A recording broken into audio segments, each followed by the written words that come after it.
ആഗ്ര എന്ന് പറയുമ്പോൾ ഏവരുടെയും മനസ്സിൽ ആദ്യം എത്തുന്ന ചിത്രം താജ്മഹലിൻ്റേതായിരിക്കും. പക്ഷേ ഈ ഒരു താജ്മഹലിനേക്കാൾ വളരെ ചരിത്രങ്ങൾ നിറഞ്ഞു നിൽക്കുന്ന ഒരു കെട്ടിടമാണ് ആഗ്ര കോട്ട എന്ന് പറയുന്ന യമുന നദിക്കരികിലുള്ള താജ്മഹലിൽ നിന്നും ഏകദേശം 2 കിലോമീറ്റർ തൊട്ടപ്പുറത്തായി നിൽക്കുന്ന ആഗ്ര കോട്ട.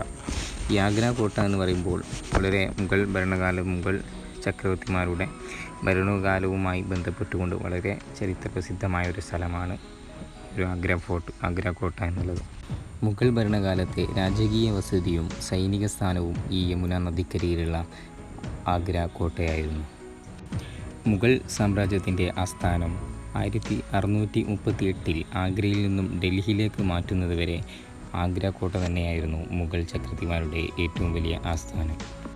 ബാബർ മുതൽ ഔറംഗസീബ് വരെയുള്ള മുഗൾ ചക്രവർത്തിമാർ അവരുടെ ഭരണ സാമ്രാജ്യം ഭരിച്ചിരുന്നത് ഈ ഒരു ആഗ്ര കോട്ടയിൽ നിന്ന് തന്നെയായിരുന്നു. അതുപോലെ തന്നെ നിരവധി രാജവംശങ്ങളുടെ പതനത്തിനും ഉയർത്തെഴുന്നേൽപ്പിനും ഈ കോട്ട സാക്ഷ്യം വഹിച്ചിട്ടുണ്ട്. ഈ കോട്ടയുടെ ചരിത്രം ആരംഭിക്കുന്നത് സിക്കർവാർ ഗോത്രത്തിൽ നിന്നാണ്. ആ ഒരു സിക്കർവാർ ഗോത്രത്തിൽ നിന്ന് പിന്നീട് ഗസ്നവികൾ ഈ ഒരു കോട്ട പിടിച്ചെടുക്കുകയും അവരിൽ നിന്ന് പാനിപ്പറ്റ് യുദ്ധത്തോടുകൂടി മുഗൾ ഭരണത്തിന് കീഴിലായി ഈ കൊട്ടാരം പിന്നീട് മാറുകയും ചെയ്തു. മുഗൾ ഭരണാധികാരിയായിരുന്ന ഹുമയൂണിൻ്റെ കൈകളിൽ നിന്നും 1540 ഷേർഷാ സൂരി എന്ന ആൾ ഈ ഒരു കോട്ട പിടിച്ചെടുത്തെങ്കിലും വീണ്ടും അദ്ദേഹത്തിൻ്റെ 5 വർഷത്തെ ഭരണത്തിന് ശേഷം വീണ്ടും ഹുമയൂൺ തന്നെ ഈ ഒരു കോട്ട പരാജയപ്പെടുത്തിയിട്ട് കൈക്കലാക്കുകയും ചെയ്തു.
അക്ബർ ചക്രവർത്തി ഭരിച്ചുകൊണ്ടിരുന്ന ആ സമയത്താണ് ഈ ഒരു കോട്ടയുടെ ചരിത്രം ആകെ മാറിമറിയുന്നത്.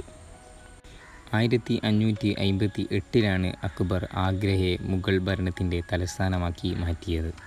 ആ കാലഘട്ടത്തിൽ ആഗ്ര കോട്ട അറിയപ്പെട്ടിരുന്ന നാമം ബാദൽഗഡ് എന്നായിരുന്നു. അന്ന് അക്ബർ ചക്രവർത്തി ഈ ഒരു കോട്ട പുതുക്കി പണിതത് 8 വർഷം എടുത്തുകൊണ്ടായിരുന്നു.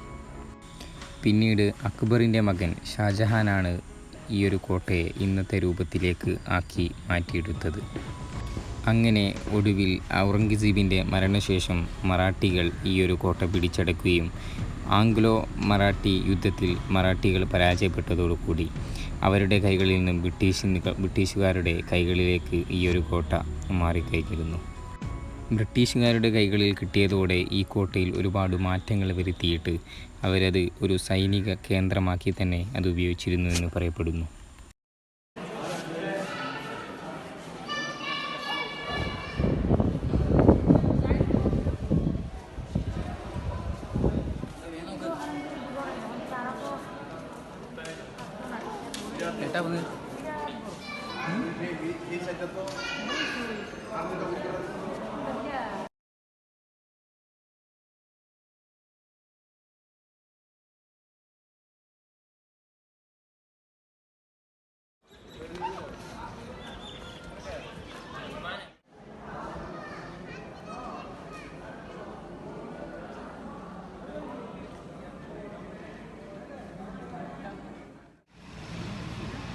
English वाला English.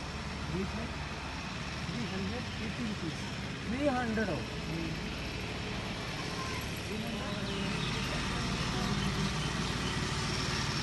ले संदेशा.